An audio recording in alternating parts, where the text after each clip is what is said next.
U.S. President Joe Biden and Chinese President Xi Jinping spoke by phone on the evening of April 2, marking the first discussion between the two leaders since their summit in November 2023.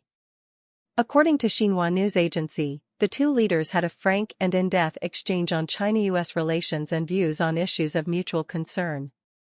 The phone call took place in the context of relations between the two countries gradually improving in recent months. During the phone call, Mr. Xi Jinping noted that the summit with Mr. Biden in San Francisco in November 2023 opened a vision for the future for the two countries.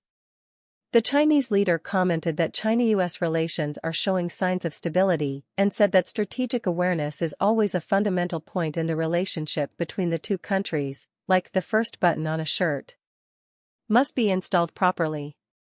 Two big countries like China and the U.S. should not cut off relations, turn their backs on each other, and should not fall into conflict or confrontation. The two countries need to respect each other, coexist peacefully, and cooperate together, beneficial. The relationship should continue to move forward in a stable, healthy, and sustainable way, instead of going backward, Xinhua News Agency quoted Mr. Xi as saying. The Chinese leader continued to emphasize that if the U.S. is willing to cooperate for mutual benefit, China's door will always be open.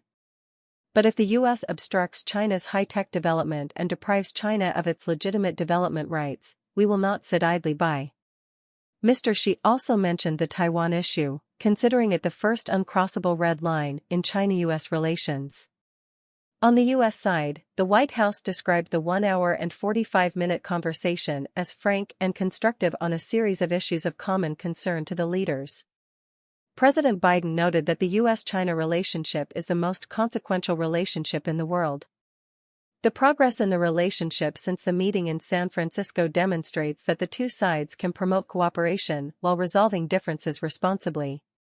President Biden affirmed, America is not looking for a new Cold War and the country's alliances are not aimed against Beijing. Mr. Biden also emphasized that the U.S. does not support Taiwan independence and does not seek conflict with China. The U.S. affirms that China's development is beneficial to the world and will not seek to restrain the country's development. The U.S. leader emphasized the importance of maintaining peace and stability in the Taiwan Strait, as well as respect for the law and freedom of navigation in the East Sea. Mr. Biden affirmed America's long-term commitment to complete denuclearization of the Korean Peninsula. During the phone call, hot global issues were also of concern to both leaders, including Ukraine, the Korean Peninsula, the Gaza war situation. According to a White House statement, the two leaders also discussed a number of issues where U.S. and Chinese officials see opportunities for cooperation, including anti-drugs and the rapidly developing world of artificial intelligence, rapidity and climate change. Also on April 2, both China and the U.S. confirmed that U.S. Secretary of State Antony Blinken and U.S. Treasury Secretary Janet Yellen will return to visit China in the next few weeks. During the phone call, the Chinese side welcomed this visit.